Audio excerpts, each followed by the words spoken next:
Hey, everybody, this is Dr. Doug Mackaman, CEO of Sabatigo, and I am having a great afternoon here and looking forward to getting to know a new friend of mine, Bryan Nwafor, a little bit better. Bryan is joining us this afternoon and is taking busy time out, having just moved houses all the way from Chicago to Dallas. And we're going to talk about POC burnout issues and Bryan's own work as a consulting lead for his company Slalom, who also is now diving pretty hard and heavy into the DEI space. Bryan, how you holding up there as a brand new Texan? It's good. It's good. It is definitely excited about the change of weather for sure. Definitely excited about the space. And you know what? I feel like there's just this big migration happening across the US to Texas and Florida. And so I just feel like I'm me and my wife and family are just like the few of the millions that are just like part of this like weird startup experiment of people moving to Texas. So the jury's still out, but I would say for the past few days, everything is good so far. All right. Well, we'll do a dipstick test down the road in a couple of months and we'll catch back up with you all and check. But let me ask you this, Bryan. At a time when we've all been under such peculiar and extreme lockdown situations that really have gone on for over a year, how have you been experiencing on the personal, the social, the professional level, the kind of gradual coming out from under the rockness that we're all feeling right now as we enter this later stage of COVID? How have you been doing and what's it been like for you? Absolutely. I appreciate you asking that. I would say it's definitely been interesting, and it's definitely, a part of me is very similar to this new move to Texas. I feel like the jury's still out as far as like, I haven't taken much time to really sit back and evaluate and ask myself some of those critical questions, like how am I feeling? And I think that's probably a symptom of everything that's going on. Things are moving fast, right?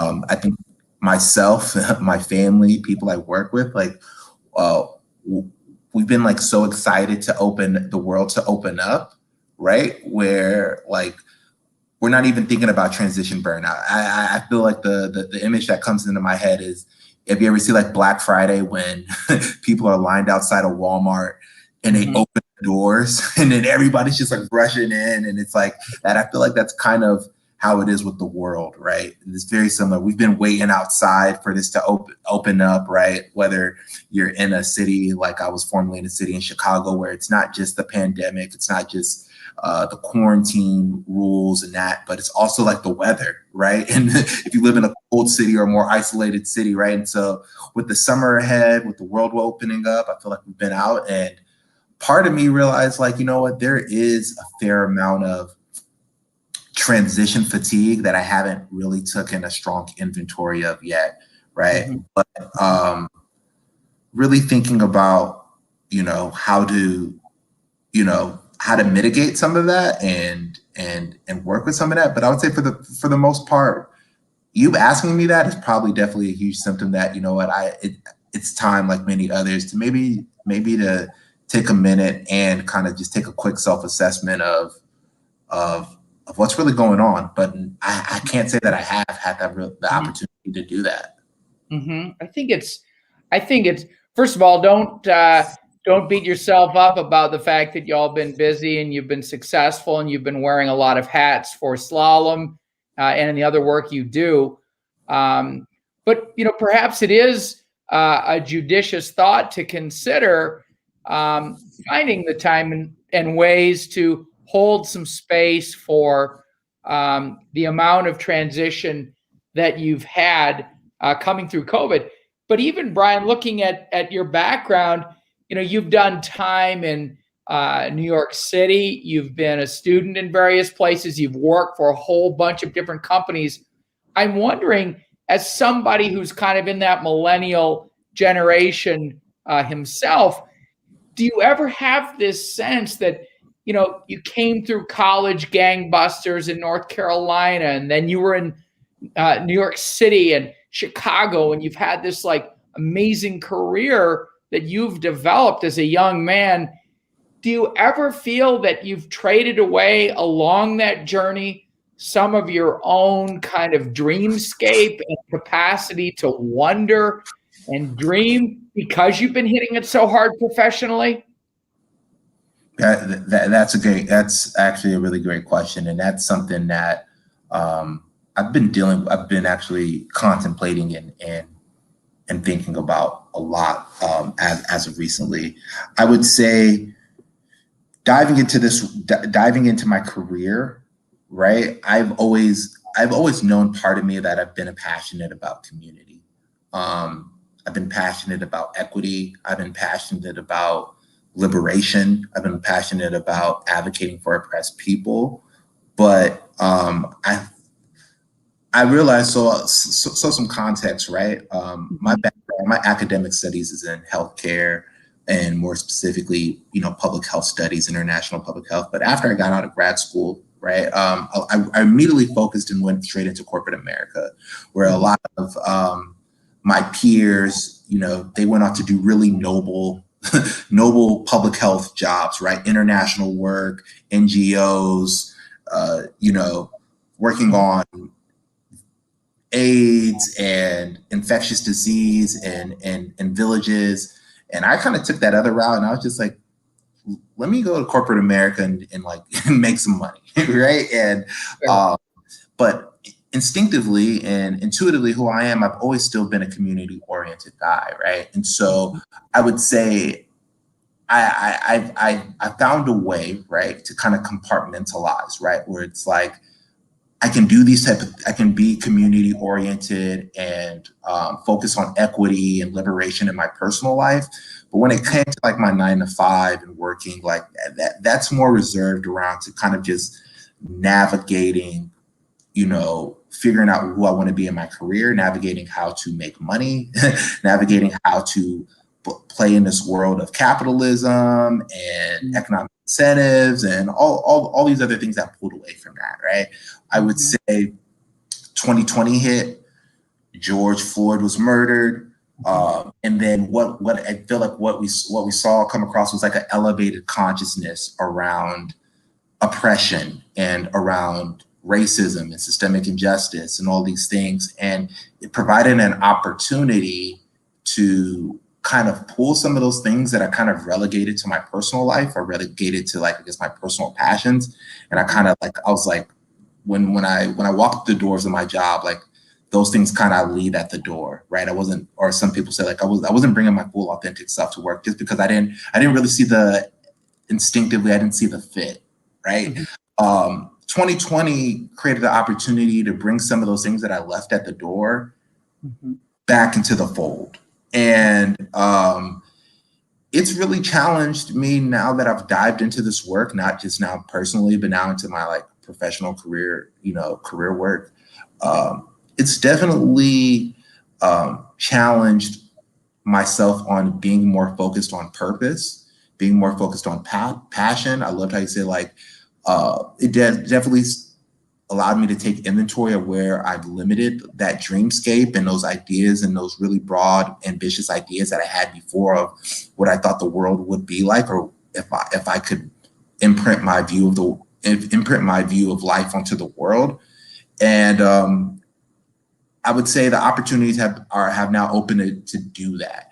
I think I'm seeing more companies and more leaders encourage people to do that and bring themselves. And also, it's a good business strategy, right? If you actually have people building on top of their passions and on top of their purpose and creating and some really incredible things happen. And so I'm being put in positions to do that.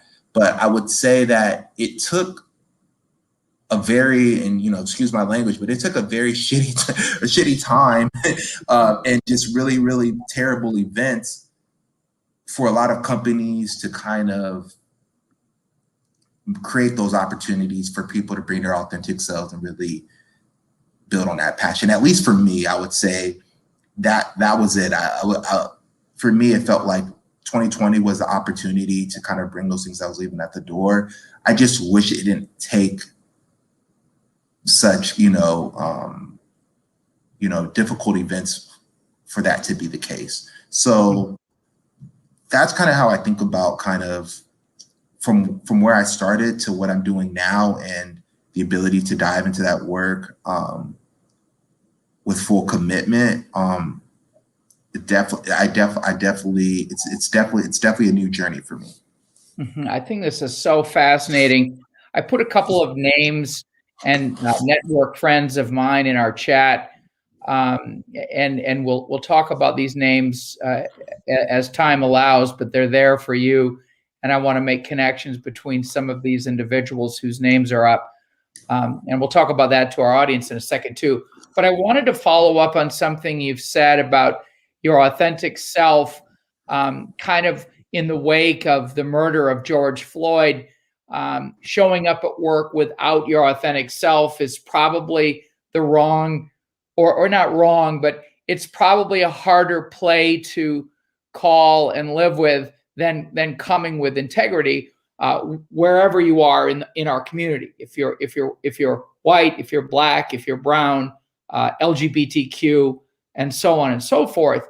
But the question I wanted to ask you, Bryan, I want us to talk a little bit about issues related to burnout, but the specific thing I'd really like to ask you in regards to what you said is more about kind of POC burnout, and what, if anything, you think would be unique to the POC experience in leadership in business that perhaps is in a better situation now in the wake of Floyd's murder, where you're able to sort of lay the card on the table and say, these are ways of looking at justice and community and integrity that I'm not willing to leave back home. They come with me to work. Before George Floyd, no one ever saw this, and I didn't give voice to this. Now I'm going to. Is that summarizing in some adequate or effective way what you were saying? Because I think it's really important to make sure I know what you were saying. I would say partially adequate, right? And I would say, partially accurate. Even though I will say this, even though I have felt, let's say the word, more empowered, more emboldened to bring my more authentic self into my professional spaces, I still always remember that it has a cost, right? It's not so I always joke, right? Like, we've seen, and I can't speak to like people of color, like as in the experience in its entirety, but I can definitely speak for Black people, or at least, or my experience as a Black man, right? And people within my community and a few of my peers, right?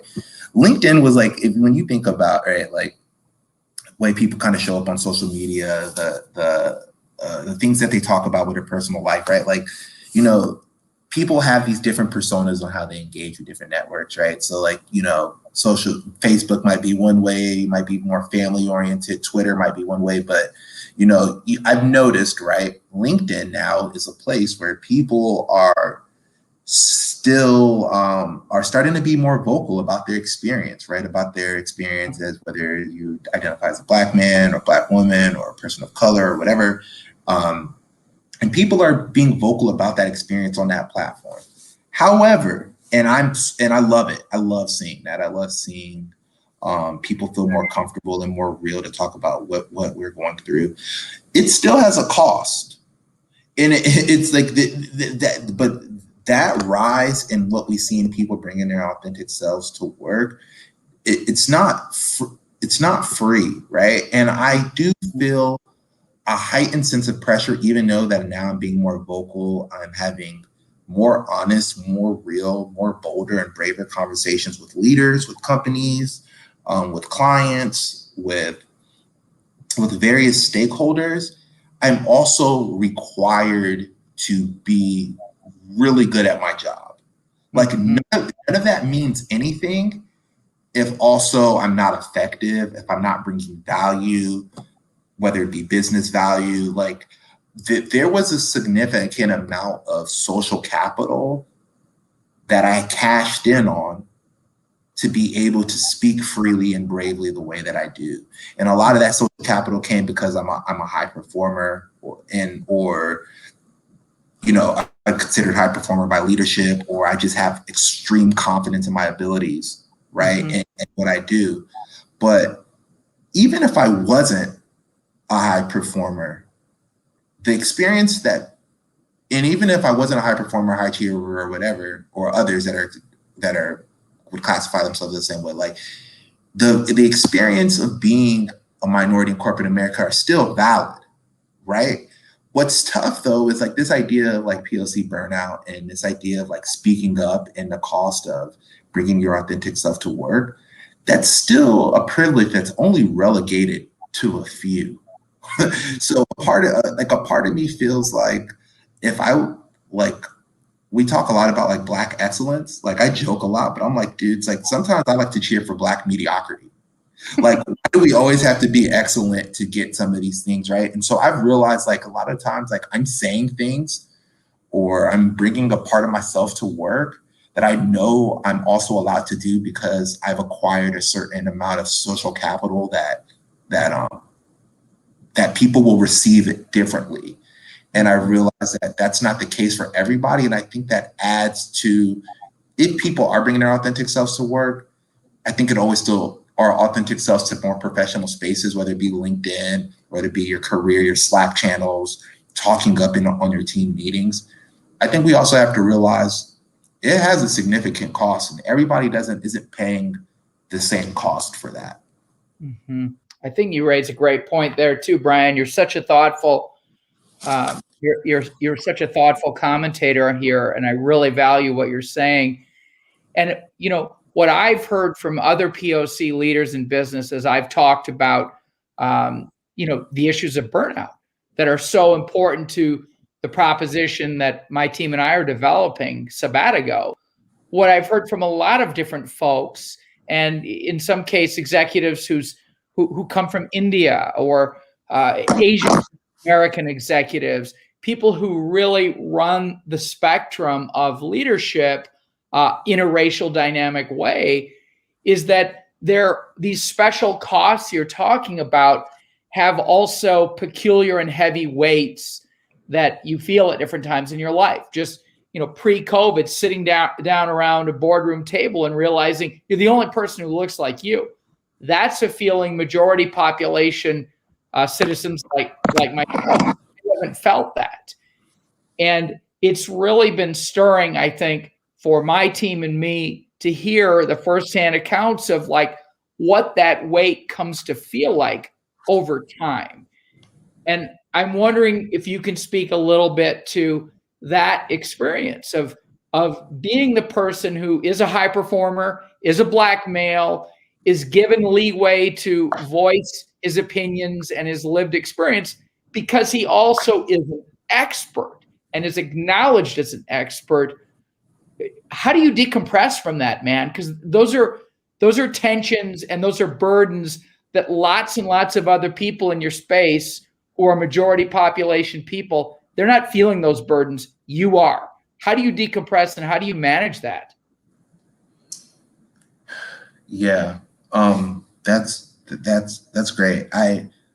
That's something where, if I'm being honest, like I don't know if I'm doing a really good job of decompressing or managing that, right?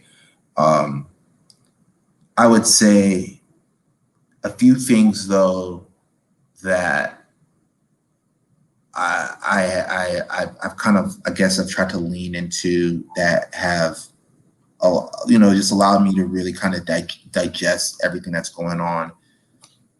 Is one that like I think you brought up a really good point, and the first thing is I'll say is like this is very much so like a compounding experience, right? Like day after day, meeting after meeting, conversation after conversation, like it's like the compounding function as arithmetic is such a powerful concept, right? Like that's the reason why, like when people charge interest, we're talking about like half a percentage points, right? Because when you think about interest over a significant period of time, right, that compounding effect is insane, and you don't see it until you look a few years down the line, right? And so I would say, like, while I'm in it, right, and I know this this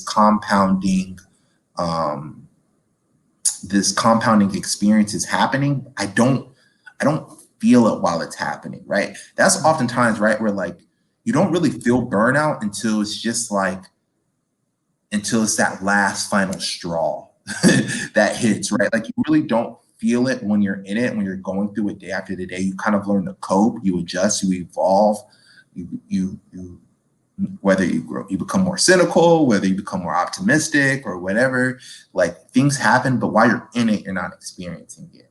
However, I have learned to do a few things to at least help me decompress. And I always talk about it in terms of like what's filling up my cup and like what's not filling up my cup, right? And a few things that I've leveraged, right, is one, just saying no more, just feeling a need to be like to say no and to not extend myself in ways that I don't believe adds personal value to my life. And I think that is you have to be really brave to say no. And I think also sometimes I recognize that it's a privilege to say no. And so, but I feel like I try to flex my ability to say no as much as possible. I also, man, there's a lot, right? Like I also try to set reasonable expectations for the people and the communities and the stakeholders that I work with, right? And not try to hold people to the idea of perfection, but just for the idea of progress. I'm trying to learn to meet people where they are with their intentions, and not just so much always being so focused on their actions, right? I feel like actions can, actions, we can pivot on actions, we can pivot on decisions or whatever, but like intentions, the work around changing hearts and minds, right, is very different, right? And so I've learned to be a little bit more strategical about the idea of changing hearts and minds. But the last thing, right, is, and I'll say this is more important, and this might be a fairly cynical view, but it allows myself to not get too wrapped up in what I'm feeling in work. And that's the idea of, sometimes we take for granted, America's very unique as a country, because we're legitimately, I don't know if we call it a melting pot, maybe some people call it a stew or whatever, but but this is a country composed of a lot of different cultures, ethnicities, and races, right? And so, and because of that, and the way America was formed, and we're a very young country compared to the rest of other countries, right?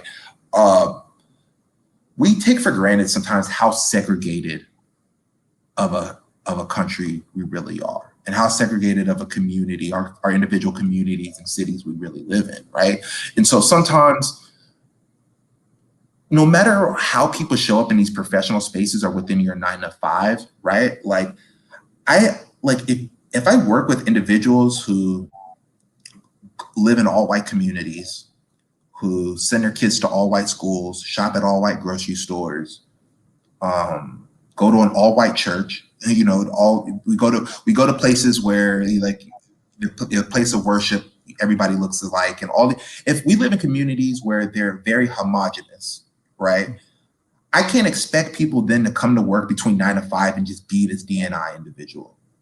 Like, have this perspective on diversity and inclusion, where when I realize no other area in your life you're forced to live that way, right? And so that has been something that I've realized, like, what does it mean to be effective within this professional space, knowing that when we leave these spaces where we're forced to work or collaborate or connect with people who don't normally look like the people that we commune with, what are reasonable expectations for those people, right? And I've realized because of that,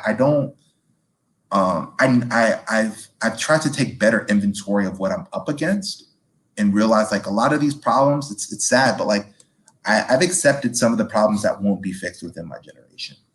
Yes. And I've learned to adapt to that. So I know that was a really long-winded answer, and sorry for rambling, but that's that's the way that I think about decompressing and kind of digesting this experience.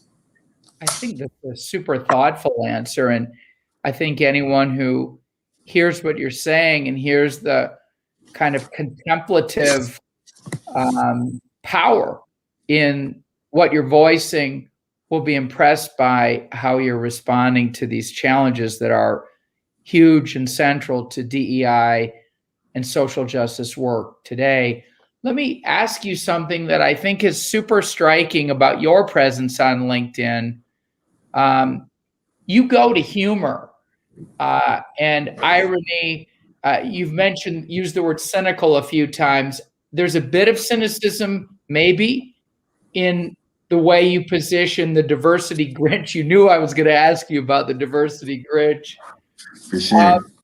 But I think you're using humor with real power to expose the limits of what corporate America is telling us right now, post George Floyd, that we can hope to see happen in the short term or the medium term. I think you're using humor very powerfully, but can you tell me where your collaboration on the Diversity Grinch comes from and what those fantastic blog posts feel like for you to put out there?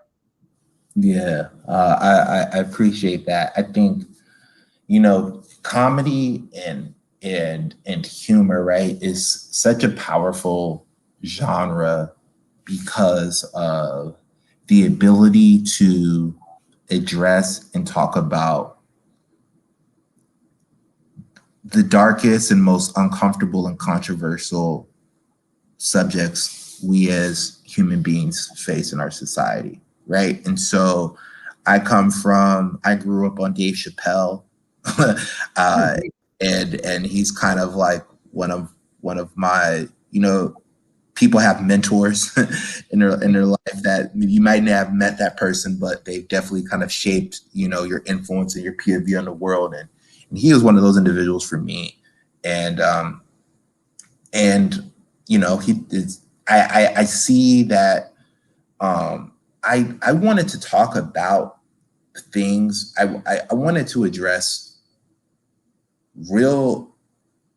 some of the things that I was seeing in the wake of how companies were reacting, proposing that, to me, if I'm just being real, were just flat out ridiculous, right? Mm-hmm. And I think that even with the best intentions, right? Like how do we talk about these things in a way that isn't, finger pointing and isn't, also one thing I'll say, right, is one thing that, I love the internet as a tool, but one thing that I hate about the internet, right, it's become really cool. It's becomes a really easy place to commune around the things that we hate. And it's really come a really easy place to complain and voice frustration. And so, the comedy part about it and approaching with just a level of humor around things is that I wanted to kind of put the medicine in the candy in a way that it's like, there's some real things that we need to talk about, especially around some of these responses companies have decided to commit to or actions they're proud of. And really, let's kind of think about all the possible outcomes or all of the possible implications of what's really happening and where in the place that it's coming from. And I just found out, I just felt that me and my writing partner, we're just two really grumpy individuals. The Diversity Grinch, that newsletter was just a good way to get that out. But also it was because it was effective and I just felt like people related. I think we were also saying a lot of things that people felt, but just no one knew how to talk about it in that way, or didn't feel comfortable or didn't know how it would be received. So we wanted to just kind of wrap it around some humor, around some perspective. And I think also what's really important about it, it's my last point, but we're just two guys with an opinion, right? And everybody has an opinion on this. Everybody has a perspective on this, but but sometimes it's real perspectives and authentic perspectives around this topic, especially within corporate America, especially in a place that's run on economic incentives and business value and dollars and revenue. It's really easy to suppress voices or suppress good ideas around things around social impact. And I wanted to find a more effective, enjoyable, easy way to kind of elevate those ideas, because DEI and social justice and equity work in corporate America is not as easy of a topic to address as everything else, because of just how nebulous is the nature and the historical context that a lot of people don't agree on. We're just two guys with an opinion, and we just felt like there was a view around this work that just needed to be elevated in a way that also can be solution oriented. So that's the Diversity Grinch. That is why we've been so inspired by the genre of comedy to really push out our ideas in this way. And it's been an interesting experiment so far. I think people who listen here should go to the Diversity Grinch newsletter and subscribe like I did, because it's definitely a structured, humorous device, but it's very effective. And I'm thinking specifically about what you and David did, I guess just last week, on the diversity data issue, where you're really coming right at corporate America with all appropriate energy and interest, asking for baseline metrics on where diversity stands at organizations around our country. Talk to us a little bit about this diversity data point that you're making in the newsletter, and tell us what you think would really answer the bell in terms of corporate America stepping up and releasing the kind of DEI data that right now we just have virtually no access to. No. So my thought around that is really the idea that, like, I work for a technology company, right? And not only do I work for a technology company, I work in the professional services. So I advise other companies on how to approach technology. We talk about data probably more than we talk about anything else. Access to information, how to utilize data, how does data spark innovation, and how do you use data, how do you leverage data within your business strategies, right? And we can get very, like, it can really, the options are limitless to really, when we really talk about the capabilities and the potential of what data can do. And I've just noticed a lot of organizations, right, when we start talking about human capital data or demographics, there's just all this nuance that these same people that we believe that can understand data around revenue strategies, around CRM, around user analytics, you name it, right? Like, we trust a significant amount of data. We actually ask people to slice and dice and innovate and come up with insights and benchmarking strategies around this. But when it comes to our own data, right? I constantly hear a lot of reasons why, like, while it's a different story, right? Why whether it be like legal implications or we need to still tell a strong voice or narrative around this data. Like, we just can't give this data to people without, like, providing the context of all these things. And that trust and that idea of like all of those concepts about data fuels innovation just kind of goes out the window, right? And so our push for this was like that same energy, that same belief in the data and all the other areas that we believe drives business value. Why don't we apply that same energy to that? And I believe, right, like, I just think a lot of people see their data and they get intimidated by it. Mm-hmm.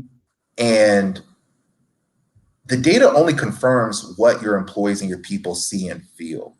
Mm-hmm. Like, there's nothing in that data that I think generally for most organizations, there's nothing that like people are going to see this data and be like, shocker, we didn't know. Like, right? Like, I have the feeling that there might be a few, right? There might be a few, but I think for the most part, right, it doesn't represent anything that people within your organization aren't really feeling or seeing. So I'm wondering, is there a way to kind of unlock some of that innovation, unlock some of that ingenuity, unlock ideas at the grassroots level around what can really solutions and things that can happen if you allowed people to spend some time with the data, contemplate the data, slice and dice the data, give people outside of your HR functions or people that traditionally maybe have access to the data and report on it, but aren't really responsible for creating solutions on the data. Why don't we kind of open source it and give more people access to really provide some solutions or generate some solutions more downstream within your organization? I think this idea that all of the solutions that are going to fix DE&I are going to come from the top of your organization is a fallacy. Mm-hmm. Like I really believe the most innovative and the most productive and probably some of the most investment worthy ideas that will come within your organization will probably come more downstream than a lot of leaders give credit for. Because the more downstream you get, I think you're going to see a lot more organic connections to community organizations. You're going to get maybe a younger audience of people of just a generation of folks who see the world differently, right? We're going to have, I just think it presents a lot of different views that maybe leadership might not have. And so my whole idea is like, let's be more transparent, let's democratize it, and let's give more people access to that information so we can really spark this data-fueled innovation that corporate America has been preaching for a long time. Mm-hmm. I think it's such an interesting point you're making here about the power of the downstream. It's, as a French historian and cultural critic, for me, it's the power of the barricades. The same people who are in C-suite positions in many of our organizations are people not necessarily at all because of decisions they've made, but they've come through an organizational structure that has tolerated and even profited from the DEI problems that you and a lot of brave foot soldiers are trying to solve right now. So to look to those leaders, it isn't that they created the architecture that's put DEI in the crosshairs right now, trying to solve an almost intractable suite of problems. It's that they cut their teeth on this system and are part of this system, and they're part of the system that has to be changed. So I think the power of the downstream solution and the open data elements you're talking about are striking and true. And again, the fact that you deliver this mic drop so cleverly using humor is powerful and allows the story that you're giving through your newsletter to have some legs.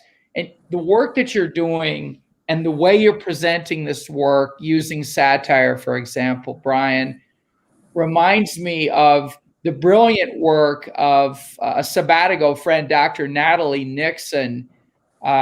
She's a fantastic writer. She's done a couple of TED Talks, and I put her name in our chat because Dr. Nixon has this powerful call to innovation that uses not humor, but uses creativity as this energy. What Dr. Nixon says in her great book and in the TED Talk, you can see that human beings who create have to toggle creatively and deftly between this space of wonder and awe, where you're reflective and contemplative, and then the other side of us, which you toggle the other direction, it's rigor, it's discipline, it's system thinking, it's actually doing the work, not just having the idea. And I mentioned Dr. Nixon because I think she's such a powerhouse of insight on how we move forward as idea-driven people, but also because she uses examples from jazz music and from dance and from theater in the business space to try and remind people, hey, innovation often looks like a really weird, hard to understand set of ideas and movements until somebody nails this down and actually makes it work as a system. It has to be wonder and curiosity and questioning first. And I think that's what you're toggling around when you talk about needing the data points. It's sort of like, do you ever have those moments where you think, oh my God, if I have to look in my laundry pail one more time, I'm going to go nuts. And finally, either you or your partner grabs a laundry basket and just starts solving the problem. And once you start solving the problem, how much better do you feel about the problem's depth and scope? You feel better, right? Absolutely. Absolutely. So I'm touched by your remarks, and I'm really inspired by your remarks, Bryan. And I think you're right. I think the C-suite now has the mantle of intentionality and is looking for actionability and trying to find it. But you're right. We need to know what's happening with DEI all through our organizations before we can see the scope of the solution that has to be brought into being. Once we see that scope, we start chipping away at the problem. And in 5 years or 10 years or 15 years, we'll be getting that much closer to what I think we all know. We all absolutely know and believe has to be our corporate world in the future, right? 100%. 100%. Let me ask you a question as we get toward the end of our time here, Bryan. And you're a fantastic person to speak with. I really value this. Here's my question. You've reached this point of having like a clear mantle of leadership, not just at your organization, but really on a national level through LinkedIn and your partnerships in the DEI space. What do you see as the kind of communal objectives? You've said that we can't expect a total solution to these issues in your lifetime, and I think that's fair. But what do you see as the best possible outcomes that we can be talking about on LinkedIn and in our own corporate interactions and so on in 5 years or 10 years that, wow, we really had a turning point coming after George Floyd's murder. We seized opportunities, we fumbled some balls, but these are some things that we've accomplished, and we need to feel proud about that progress. What do you think some of those things could be? Wow. That's another good question. I mean,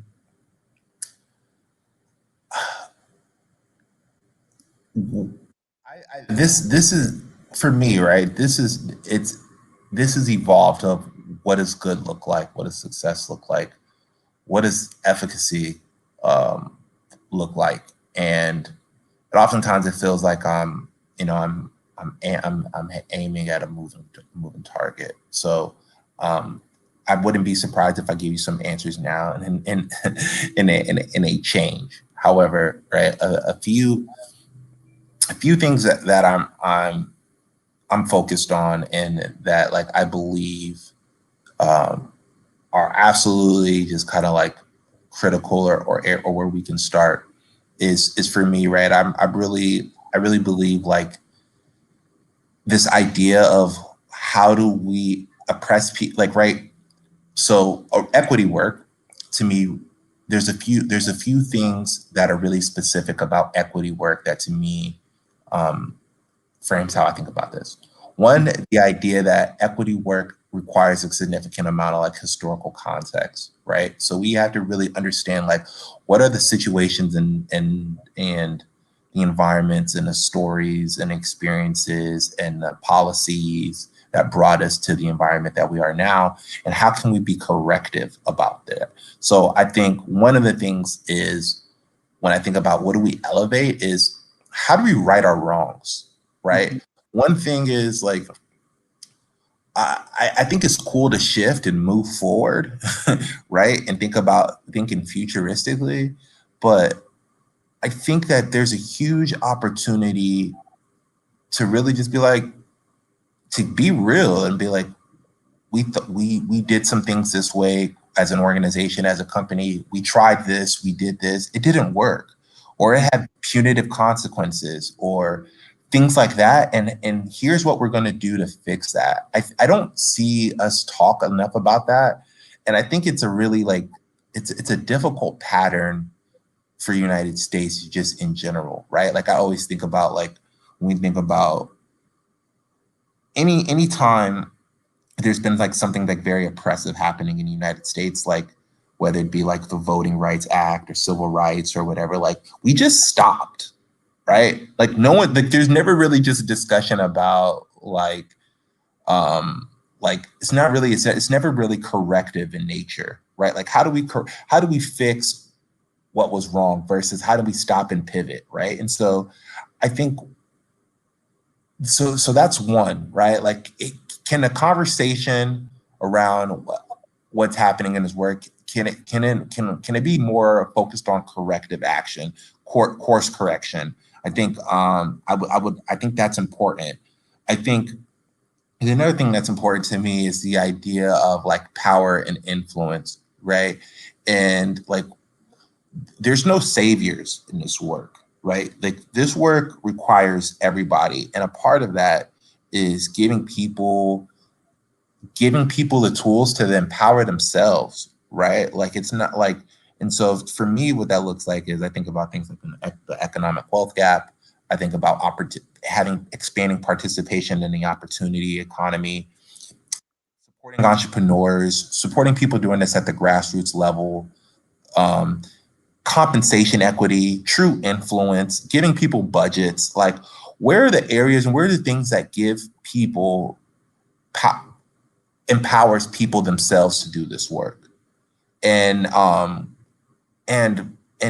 not this idea like there's going to be this band-aid or this person or the superhero to come through and fix it, but it's just saying, hey, I'm going to give you these tools, and the next generation of leaders, I don't know, whoever, right? We're going to give them the tools to do this for themselves, right? Whether that's capital, whether that's resources, whether that's time, whether that's platforms, whether that's a microphone, whatever, right? Like whatever it is, but how do we give more people the tools to do that themselves versus thinking this idea like we got to come and do something for people, right? Like I think if we can be more focusing on I'll wrap it up by saying the two areas that I think we can focus is course correction and just being a lot more intentional about historic actions that brought us here, and being able to course correct. And two, how do we expand influence and power to individuals and allow individuals to be more self-empowered to do this work and not feeling like we have to come and do something for people, but we just got to give them the opportunity to shine and do it themselves, because people are capable. And people want to do this work, and people aren't asking for much. People are just asking for opportunities. And so those would be the two things to me of like kind of what does success look like, at least within my what I see in my whether it be my generation or my lifespan. If we can do those two things, I think there's a lot of that will impact a lot of future dominoes for future generations. I think that's such a great point for us to reach here at the end of a conversation, Bryan. The idea of expanding self-efficacy and making sure that there's some wallet and staffing considerations that follow along with expanded self-efficacy. I think that's a brilliant takeaway from today's conversation. And as a cultural historian who cut my teeth in the academic space, I think that course correction and acknowledging what history has brought us to where we are today, that's also hugely important. We simply think of our own situations as parents, as partners, as employees, as community builders. We all make mistakes. We all enter into understandings or arrangements or truths that turn out to be flawed or failed. And when we recognize that the truths we held are flawed or failed, what is the honest partner and the good parent and the generous, compassionate coworker and the self-introspective person do, they recognize and they acknowledge that what they did wasn't right, what they did was wrong, and they have to make a step forward. And I think the hope in all of us as community agents to increase efficacy and to acknowledge what we've done as a people and as a country, as a citizenry, to put us where we are now. Also huge. Let me ask you one final thing, Bryan. When you think about your new move to Texas and starting off with the energy of your family is there now, you're diving into new work, new neighbors, new coworkers. What's the hope that you've got that's like your most cherished hope for you, your family, and your new home over this next year as we walk away from COVID? What would you most love to tell me in a year from now that happened between today and over the next 12 months? Wow, I love that question. That question really just made me smile. There's so many things, right? And me and my wife, we talk a lot. Like, this is a very exciting time in our lives because we're just really excited about, you know, some of the things that we have planned and new chapters and new beginnings. So even though the immediate answer didn't come to my head, I definitely smiled. But, you know, thinking about that question, I would say what I'm most excited about is I really feel like I'm on this journey that is just allowing me to be me, right? Mm-hmm. And you know, I think I come from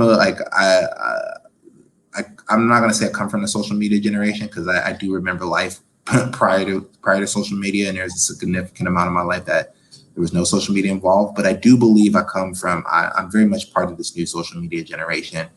And I do believe I come from a set of peers and age mates that really believe it's possible to just get paid and have a career just being yourself.